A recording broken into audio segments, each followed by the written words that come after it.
Nagkaroon lang ng mga panibagong mga hearing, nakalimutan na ang flood control. Ay, nakalimutan ayun ba ba? yun? Ang daming graduate. Aha. Welcome to the world of the unemployed. Pero dahil unemployed ka, ibig sabihin, gagawa ka ng paraan para maging employed ka. Oh. And ang katotohanan talaga sa lahat, hindi po lahat ng ina-applyan natin, maganda talaga ang sweldo, maganda ang benefits, malaki lahat. Minsan kailangan din natin na mag-umpisa muna sa gathering experience, mga ganyan. Swerte kung meron na malaki agad. Tama. Kasi meron naman yata talaga. Oo. Hindi lang sa atin na spluk, Diego, Oh, di ba? well, ito yung gusto naming malaman. Ang Nicole Yala ba pagka-graduate, nagtrabaho ka agad? Oo naman. Oo. Hindi ako anak ng duke. Hindi rin ako nepo baby. Kasi merong mga ganyan, di ba? Oo. Magpapahinga muna. Ay, wala pa. Walang Eh, pahiya-pahinga. sa panahon natin, hindi pwedeng Hindi magpahinga uso eh. Ngayon yata parang uso eh. Oo. Huwag nating iuso Hindi mo kasi sila pwedeng pilitin. Oo, parang kung gusto pa nilang magkaroon ng time off Oo. para mag-isip-isip, ganyan, gawin. Oo, kasi Iba sa na akin talaga, ang- napaka-fragile ng mga kabataan Sa akin ngayon. na habang nag-aaral ako, nagtatrabaho na ako. May mga ibang ganyan, di ba? Oo. So, ako hindi ako tumigil. Hindi pa nga ako nakaka-graduate, may kumuha na sa akin eh. Ayun, oh. So, wala talagang moment I realized na tumigil ako eh. Oo. Hindi pala talaga ako tumigil. Dapat yung Hala, tuloy-tuloy.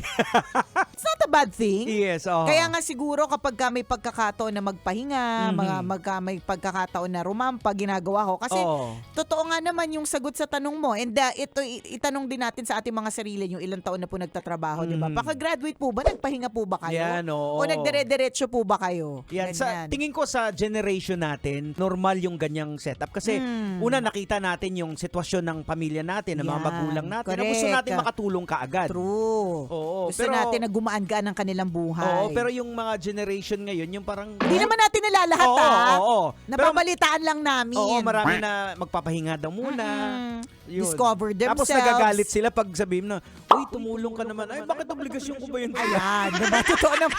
At yun naman din yung tinatry i-correct. Oo. 'Di ba na hindi natin pinag-aaral yung mga anak natin for the purpose of eventually sila ang magsalba sa buhay ng mga Oo. magulang. Pero bilang tayo ay nagmamahal sa ating mga magulang at mga kaanak at kapamilya, hindi din naman natin sila totaling pababayaan. Oh, tsaka ako minsan nami-misinterpret yung ganyan eh. Maghanap ka na ng trabaho, di ba, graduate ka na. Parang feeling nila, pinipilit mo sila. When in fact, ang totoo po niyan, gusto mo sila na magtrabaho na para sa kanilang sarili. Yan. O, kasi baka mapag-iwanan sila ng panahon. Ang bilis pa Correct. naman ng transition Totoo. ngayon. Hindi ka lang, makalimutan mo na yung mga wala Ang bilis nga. Totoo ka. Ang bilis nga ng transition na nagkaroon lang ng mga panibagong mga hearing, nakalimutan na ang flood control. Ay, ayun ba yun? Hindi ko sure.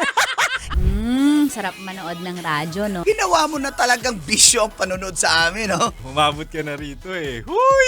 Kaya kung gusto mong tuloy-tuloy pa ang tawanan, Iyakan at kiligan, aba, i-like mo na ang video na ito. At mag-comment ka na rin sa Bisyo Hit mo na rin ang notification bell. para updated ka sa mga kaganapan namin dito sa Love Radio. kailangan pa bang i-memorize yan? Basic.